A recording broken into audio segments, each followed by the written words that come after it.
I have not been discussing this issue and been telling the media, babaan natin yung temperatura para makatrabaho na po tayo. Parang ayaw po sumunod ng House of Representatives at hindi na po natin kasalanan yun, mga kababayan ko. Isang resolusyon ang ipinasa ng Kamara na naghahayag ng matibay na suporta sa liderato ni House Speaker Martin Romualdez. Ayon sa mga senador, normal lang naman daw na suportahan ng mga kongresista ang kanilang lider. Pero ang sabihing biktima raw ang Kamara ng intense assault o atake mula sa Senado, mariin nilang pinalagan. Sa manifestation of support ni Senior Deputy Speaker Aurelio Gonzales ay sinabi niya na nilabag ng Senado ang interparliamentary courtesy nang akusahan daw nila ang Kamara na siyang nasa likod ng bilihan ng boto sa People's Initiative o PI para isulong ang pag-amyenda sa konstitusyon. Ang paratang na ito ng Kamara agad na sinagot ng liderato ng Senado. Kaya kung feeling assaulted sila, how? How? If the committee is just performing its duty, if Committee on Electoral Reforms is just performing its duties, they deal on facts. Very clear in the last hearing, the last two hearings, the facts had come out. Ilang beses na nga bang lumabas sa pagdinig ng Senate Committee on Electoral Reforms na may kumpas ni House Speaker Romualdez ang maanumalyang PI. Ito nga'y base na rin sa mismong pahayag at kung di may pag-amin ng mga resource person at testigong naimbitahan sa naturang pagdinig. Sasabi mo lang na hindi naman kayo nagkita. Sabi nyo sina Congressman Garvin lang.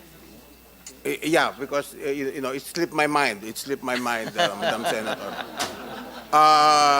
That was the Okay time lang, that okay lang. Kung nakalimutan ninyo bigla, I sought the help of the Speaker Martin Romualdez supporting your group? to help us in the signature campaign. Yes. Okay, so it's very clear that Speaker Martin Romualdez is supporting your group po. He is all out behind the People's Initiative. Is that correct?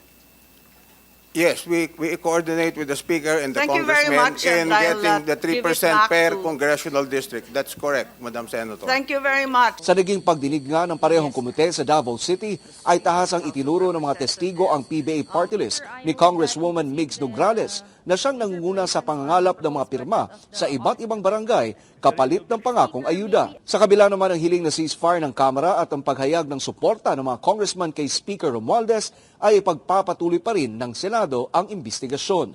Ayon kay Senator Amy Marcos, kailangan magpakita sa Senado si Attorney Anthony Abad na siyang signatory sa pinaiikot na PI forms. Ang budget naman na ginamit para sa EDSA Puera TV ad ng PI na nagkakahalaga ng 55 million pesos ay kailangan rin daw ipaliwanag.